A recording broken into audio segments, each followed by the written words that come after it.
जनपद सोनभद्र, दिनांक 19 अक्टूबर दिन बुधवार।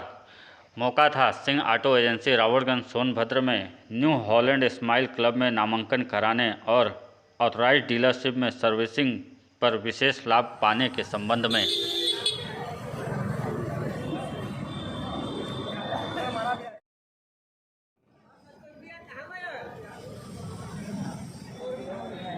भूपेंद्र जी को भी कि वो जो हमारे न्यू हॉलैंड के खुद फाइनेंस कंपनी है उसके बारे में भी दो शब्द बताएंगे कि क्या क्या स्कीम चल रही हुई थी, क्या उनकी समस्याएं हैं, आप लोगों क्या समस्याएं हैं, उसके बारे में होगा।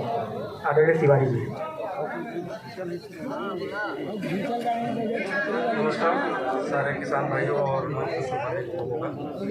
मेरा नाम आदित्य तिवारी है, TVS credit services Kumar Singh ji Maurya, Buddhnath ji सलाई सदारी, संजय कुमार मौर्य,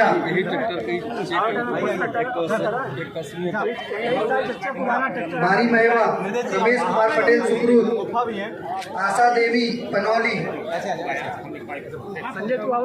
धीरज पटेल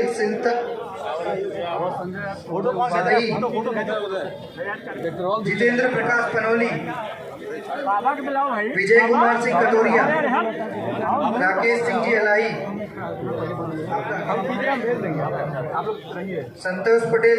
संतोष पाल बउआ, धीरज पाल बउआ, सुरजीत पटेल, सियाराम बोलो, बिजवार वाले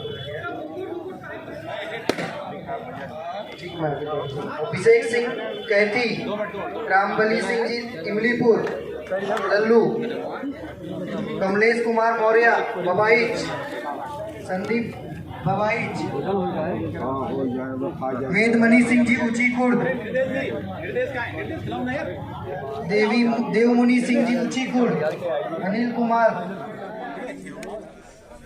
अब वो भी बदल रहा है, उसी हिसाब से प्राइवेट जो फाइनेंस कंपनियां और जो बैंक्स हैं वो भी अपना स्वरूप और काम करने का तरीका बदल रहे हैं।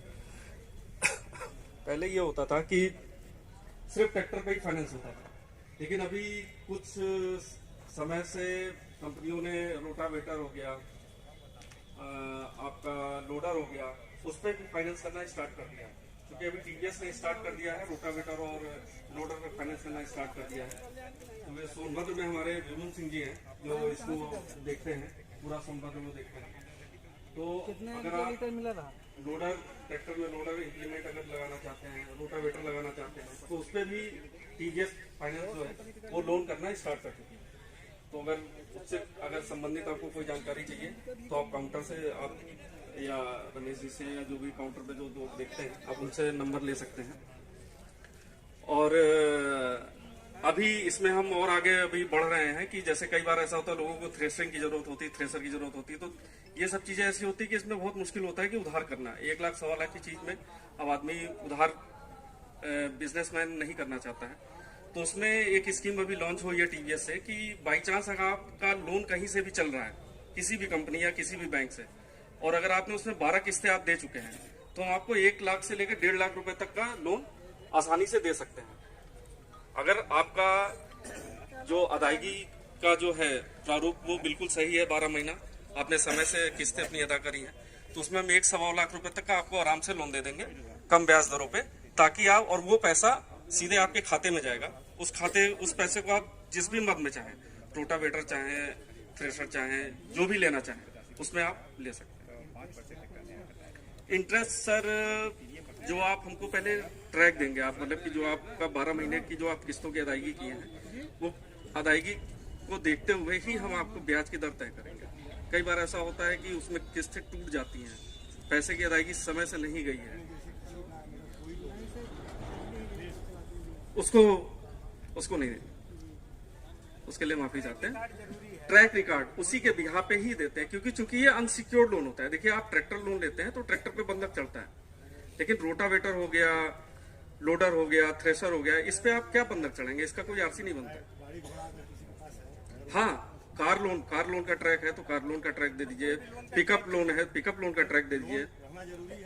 हाँ, उसी के बिहार पे हम देंगे ना आपको।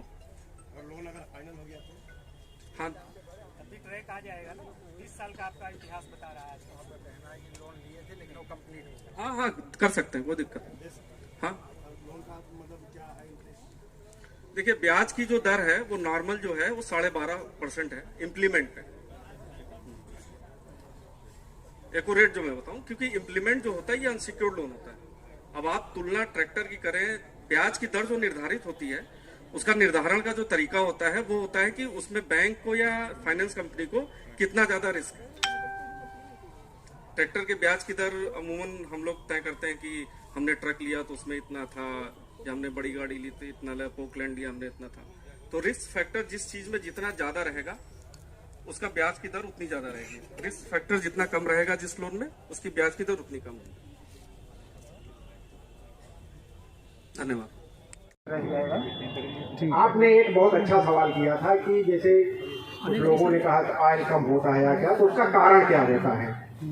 तो देखिए, जो हमारे ग्राहक बंधु हैं या स्वयं चलाते हैं और ड्राइवर चलाता होगा ट्रैक्टर, तो आप सामने देखेंगे जो शीशा लगा हुआ है, एयर क्लीनर जिसको हम बोलते हैं, प्री एयर क्लीनर है। तो ये भी एक सोचने की बात है, ये पारदर्शी क्यों है, लोहे का क्यों नहीं बना दिए। तो आप कुछ लोग तो समझ गए। तो पारदर्शी इसीलिए है, इसमें धूल मिट्टी अगर दिखने लगे तो ऊपर से खोल के इसको साफ कर दीजिए। कारण ये है कि जैसे ये भी साफ करता है, जो बड़े कण होंगे मिट्टी के या उसमें जो बड़ी चीजें जाएंगी वो तो वहीं निकल जाएंगी नीचे, लेकिन जो महीन कण होते हैं मिट्टी के वो फिर अंदर जाते हैं। वो अंदर जाते हैं कहाँ पे, एयर क्लीनर के अंदर जो ऑयल रहता है, तेल जो रहता है। कुछ भाई बंधु क्या करते हैं, कहते हैं भैया एयर क्लीनर है उसमें अच्छा तेल डालने की क्या जरूरत है। उसमें अगर आप मोटा तेल डाल देंगे, आप सोचिए हवा जब बाहर से जाती है तो उसमें नहाती है तेल में, अगर देसी भाषा में कहूँ तो जितना मोटा तेल होगा उसमें क्या होगा, उसमें कम हवा घूम पाएगी, और क्योंकि इंजन को हवा चाहिए तो हवा बाहर निकल जाएगी बिना पूरी तरह स्नान किए। इसलिए जो ऑयल की डेंसिटी, मतलब उसका जो हम लोग कहते हैं कि यही ऑयल जो इंजन में पड़ता है वही एयर क्लीनर में भी पड़ना चाहिए, इसीलिए क्योंकि उसमें हवा अच्छी तरह से नहा के तब आगे बढ़ेगी। तो ये कारण तो ये है कि यहाँ से अगर धूल पास होती थी, कभी कभी कुछ लोग क्या करते हैं, इस शीशे पे माता जी की चुनरी बांध देते हैं या कोई कपड़ा बांध देते हैं, कोई दिखे ही ना, धूल दिखेगी नहीं तो हम साफ नहीं करेंगे। जरूरत से ज्यादा भरेगी तो अंदर जाएगी, तो एक ये नुकसान पहुंचाता है।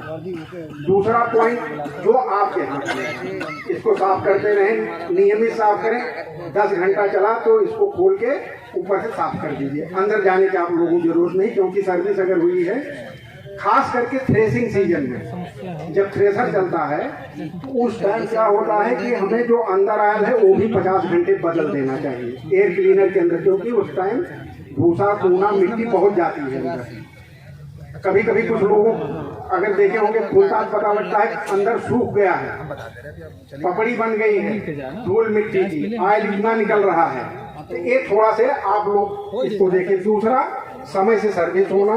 तीसरा, सर्विस के समय मान लीजिए कुछ लोग अगर कहीं इधर उधर करा रहे हैं, सस्ते तेल पे मत जाइएगा, क्योंकि ऑयल की क्वालिटी ही इंजन की जिंदगी को निर्धारित करती है। अब आगे अगर मैं पढ़ूंगा तो जो कमियां आती हैं इसी कारण आती हैं अंदर। एक और सबसे बड़ी चीज़ है, जब आप नया ट्रैक्टर खरीदते हैं तो कुछ लोग क्या करते हैं कि अभी नया ट्रैक्टर लेते हैं, खाली दौड़ाते हैं उसको। खाली कभी मत दौड़ाइएगा ट्रैक्टर आप लिए हैं तो जो हम 50 घंटे की सर्विस बताते हैं, इसलिए बताते हैं कि पहला 25 घंटा जो होता है उसको आप लोग मीडियम लोड पे चलाना चाहिए ट्रैक्टर को, और अगला 25 घंटा फुल लोड पे चलाना चाहिए। इससे क्या होता है, इंजन रवां जिसको कहते हैं।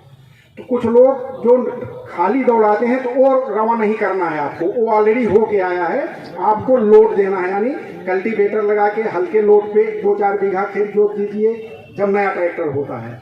नॉर्मली क्या होता है, हम ट्रॉली में केवल लेके या दर्शन ही करने 10-20 घंटा ऐसे दौड़ा देते हैं ट्रैक्टर के, तो वहाँ नुकसान तो नहीं होता, लेकिन उस टाइम फिर लगता है उसको, जो बेडिंग कहते हैं, जो सेटिंग होती है अंदर रिंग, पिस्टन और लाइनर की।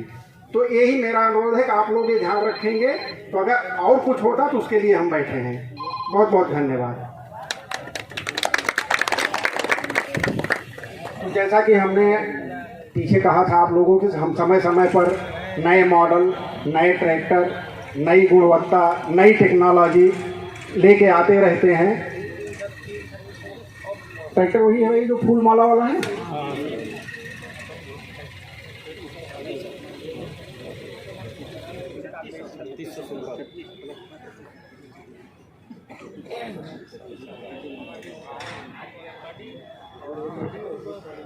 तो जैसे अभी आप 32-30 जो नॉर्मल आप सब प्रयोग कर रहे हैं, तो आप देखेंगे कि वो रिडक्शन हाउसिंग में है। बहुत लोगों को ही पसंद है, क्योंकि हमारे जो ग्राहक हैं उनको वही खूबी लगती है। लेकिन समय और जैसा हमने कहा कि भाई जनरेशन गए, तो लोगों ने कहा स्ट्रेट एक्सल में भी चाहिए।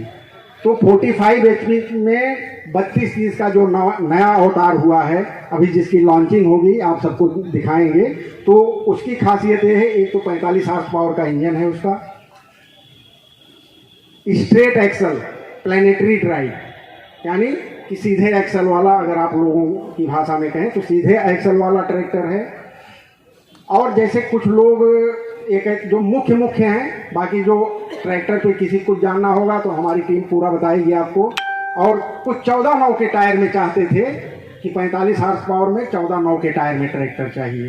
तो इन खूबियों के साथ ये 32-30 है। और अभी जब हम लोग यहाँ से निकलेंगे उसका होगा, तो वहाँ ट्रैक्टर के चारों तरफ घूम के भी आप लोगों को उसकी पूरी जानकारी दी जाएगी। बहुत बहुत धन्यवाद।